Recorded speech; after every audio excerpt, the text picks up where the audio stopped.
গিটাৰত ঝাৰু মাৰিব জানেনে যদি নেজানে চাই যাওক আজি ভিডিঅ'টো গিটাৰতো ঝাৰু মাৰিব শিকি যাব আৰু হা যদি ভাল লাগে ভিডিঅ'টো চেনেলটো লাইক শ্বেয়াৰ আৰু সাবস্ক্ৰাইব কৰিব নাপাহৰিব লেটস ষ্টাৰ্ট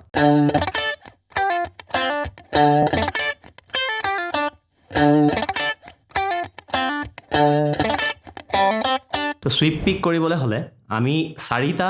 মেইন এলিমেন্টত আমি ফোকাস কৰিব লাগিব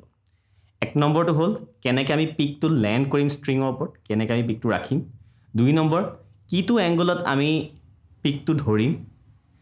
তিনি নম্বৰ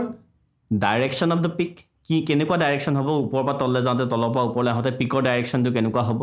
আৰু চাৰি নম্বৰ the most important that is muting of strings আমি ষ্ট্ৰিংখিনি মিউট কৰিব জানিব লাগিব আৰু একেবাৰে শেষত মই কেইটামান এক্সাৰচাইজ দিম মই ভাবোঁ যে সেইকেইটা এক্সাৰচাইজে আপোনালোকৰ বহুত কাম দিব তো এক নম্বৰ পইণ্টলৈ আহোঁ এক নম্বৰ পইণ্টটো হৈছে যে আমি পিকটো ষ্ট্ৰিঙত কেনেকৈ থ'ম এতিয়া যিহেতু আমি সুইপ পিক কৰিবলৈ লৈছোঁ সুইপ পিক কৰোঁতে আজি মই চি মেজৰ এটা ট্ৰায়াড লৈ লৈছোঁ চি মেজৰ ট্ৰায়াড এইটো চি মেজৰ হয় টোটেল এইটো 8 ফ্ৰেটত আৰু তাৰ এটা মই ট্ৰায়াড লৈছোঁ চি তো আমি পিকটো কেনেকৈ থ'ম মোক চাব এই হাতখন চাব এনেই আমি যেতিয়া অল্টাৰনেট পিকিং কৰোঁ বা এনেই যিকোনো এটা পিক কৰোঁ আমি এনেকৈ কৰোঁ নহয়নে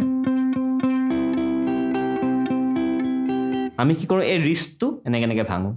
কিন্তু সুইপ পিকৰ ক্ষেত্ৰত আমি এই ৰিষ্টটো ভাঙিব নালাগে আমি প্লেটটো ধুনীয়াকৈ ষ্ট্ৰিঙৰ ওপৰত এনেকৈ থ'লোঁ ধুনীয়াকৈ এনেকৈ থ'লোঁ মই যদি এনেকৈ দেখাওঁ আপোনালোকে বেছি ভালকৈ দেখিব চাগে এনেকৈ থ'লোঁ ওচৰৰ পৰা দেখাইছোঁ তাৰপিছত এইটো চাব জাষ্ট মই ইয়াৰ প্লেটটামৰ ৱেইটটো মই তললৈ পেলাই দিছোঁ স্লোলি দেখালে আৰু ফাষ্ট যদি দেখাওঁ হয়নে তো আমি প্লেটটামটো আমি তেনেকৈ পেলাব লাগিব সেইটো হ'ল এক নম্বৰ পইণ্ট তাৰপিছত আপোনালোকে দেখা পাইছে চাগে যে দুই নম্বৰ পইণ্টটো মই কৈছিলোঁ যে direction of the angle of the plectrum আমি এই পিকটো যোনটো আছে সেই পিকটো আমি কেনেকৈ ডাইৰেকশ্যন ৰাখিম মানে যেতিয়া আমি ওপৰৰ পৰা তললৈ যাওঁ চাব যেতিয়া মই ওপৰৰ পৰা তললৈ গৈছোঁ ওপৰৰ পৰা তললৈ যাওঁতে কি হৈছে মই এই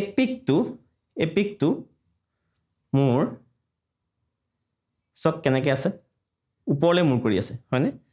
তো আমি কি কৰিলোঁ ওপৰলৈ মূৰ কৰি কৰিলোঁ আৰু যে আমি তলৰ পৰা ওপৰলৈ আহিম তেতিয়া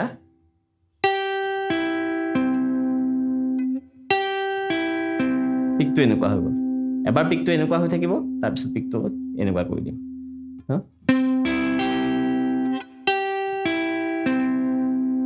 হয়নে এইটো দুই নম্বৰ পইণ্ট তিনি নম্বৰ পইণ্টটো হ'ল এংগল অফ দ্য পিক এংগলটো মই এইকাৰণে ক'লোঁ মই কৰোঁতে কেতিয়াবা এনেকৈ কৰোঁ নহ'লে কেতিয়াবা এনেকৈ বেকা কৰি পেলাই এই প্লেটটামৰ চুকটোৱেদি মই কেতিয়াবা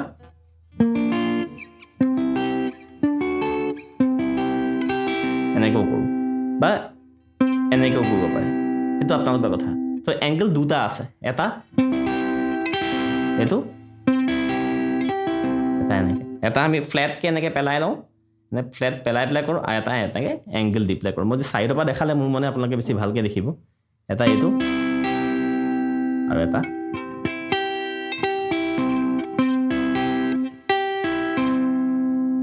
অ'কে এইটো হৈ গ'ল 3 নম্বৰ পইণ্ট আৰু লাষ্টৰটো হ'ল মিউটিং অফ ষ্ট্ৰিংছ এতিয়া যেতিয়া মই এই চি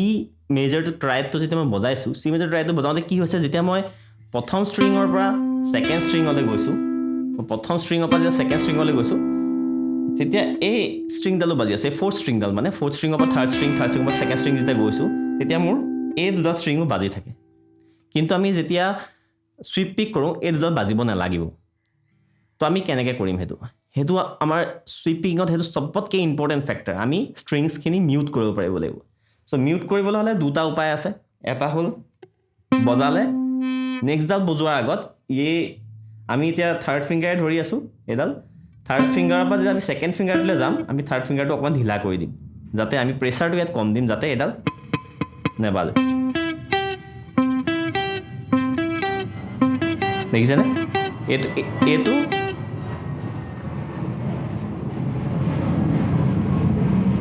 তো দেখিছেনে এইটো আৰু এইটো সাউন্ড গিটাৰ ডিফাৰেন্স আছে এটাত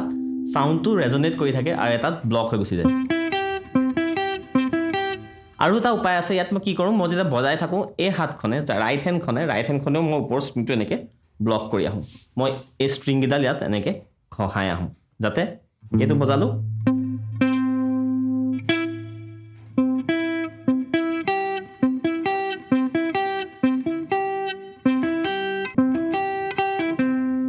অ'কে সেইটো আমাৰ এটা কাম আৰু এটা কৰিব পাৰি সৰু যেতিয়া আমি এনেকৈ ট্ৰাইডবিলাক বজাওঁ সৰু ট্ৰাইডবিলাক বজাওঁতে আমাৰ অকণমান দিগদাৰ হ'ব পাৰে এইটো কৰোঁতে কিন্তু দীঘল আমি মেজৰ 7 যদি বজাওঁ এতিয়া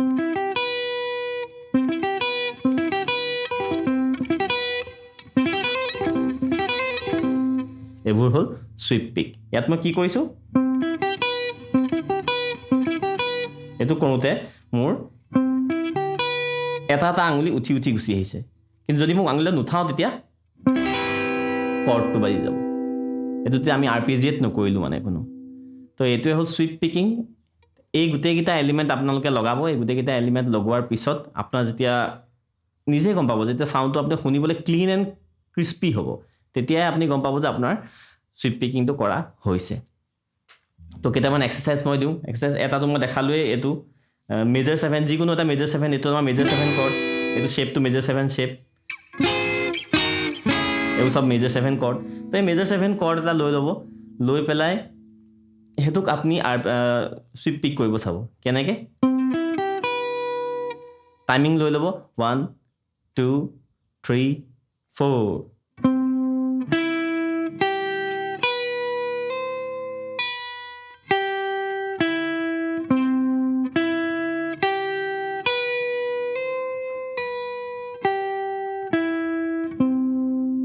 দেখিছেনে তো যেতিয়া মই এনেকৈ গৈছোঁ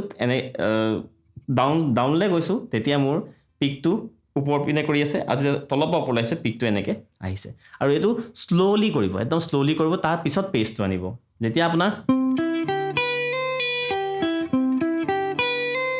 এইখিনি মই হেমাৰন কৰিছোঁ অ'কে তাৰপিছত লাহে লাহে আপুনি স্পীড আহি যাব লাহে স্পীড আহি যাব তো দিছ ইজ এক্সাৰচাইজ নম্বৰ 1 আৰু তেনেকুৱা আমি আৰপিজিঅ'বিলাক লৈ ল'ব পাৰোঁ ধৰক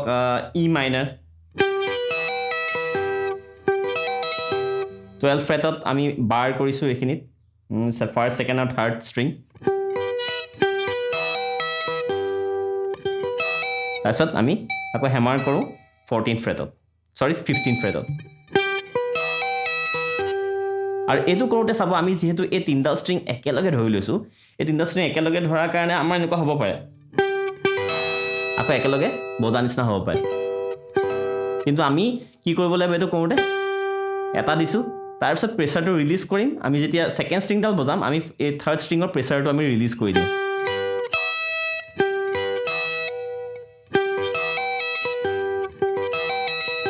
তো এইটো আপোনালোকৰ ছেকেণ্ড এক্সাৰচাইজ এইটো আপোনালোকৰ ছেকেণ্ড এক্সাৰচাইজ ক্লিয়াৰিটিত ধ্যান দিব ফাষ্টটোত ইমান ধ্যান দিব নালাগে লাহে ফাষ্টটো আহি যাব আৰু এটা এক্সাৰচাইজ এনেকুৱা টাইপৰ যদি আপোনালোকৰ নাহে হাতত প্ৰথমতে তেতিয়া দুডাল ষ্ট্ৰিঙত কৰি চাব পেণ্টাটনিক স্কেলটো আছে সেইটোকে লৈ ল'ব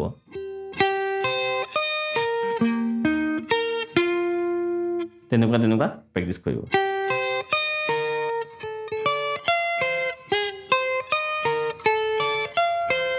আৰু এই গোটেইখিনি কৰি থাকোঁতে